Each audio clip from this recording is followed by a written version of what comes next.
Step further, you have to feed yourself positivity. You have to realize that regardless of what he may look like, she may look like, I have my own look. God made me with a I'm peculiar. That's the first thing. And he made me, and I have a single purpose. What my brother's purpose is and what her purpose is not my purpose. I have a specific purpose. I'm not you.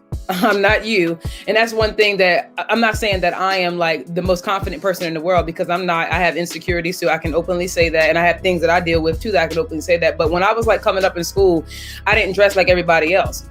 But I wore specific things that I felt like made me fashionable, because this is who I am.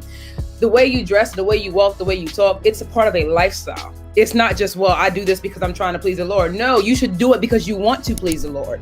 And once you identify with who you are in God and who you want to be and who you want to aspire to be, I feel like that's when it starts becoming like, oh, well, I'm this and it doesn't matter to me, you know. And then it comes into like when you're dating, and then when it comes into like this, because you know what you want and you're not going to, you know, and you don't have to be like demanding and have lists and stuff like that. But it's like, you don't accept less, because it's like, I know who I am. Like, I know what I want, and I'm not being rude. I'm not being picky. I'm not saying you have to have this. I'm not saying you have to have that, but I know what it is that I want, you know? So I think some of the first steps are starting to love on yourself.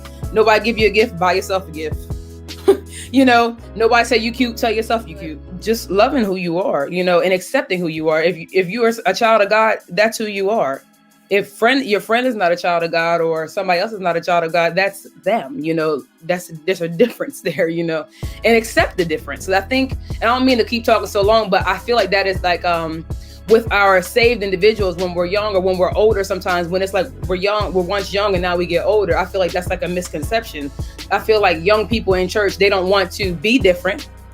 And the second thing is like, when we are different, it's like we're afraid to be different. You don't have to be afraid, because you can be fashionable and be saved too. You know, it's like we don't say those things. I'm like, it's okay to be different. You have to love that you're different. And when I was coming up, I didn't have that problem. I don't feel like I had that problem, because I knew who I was. And I'm like, okay, well, this is me and that's you.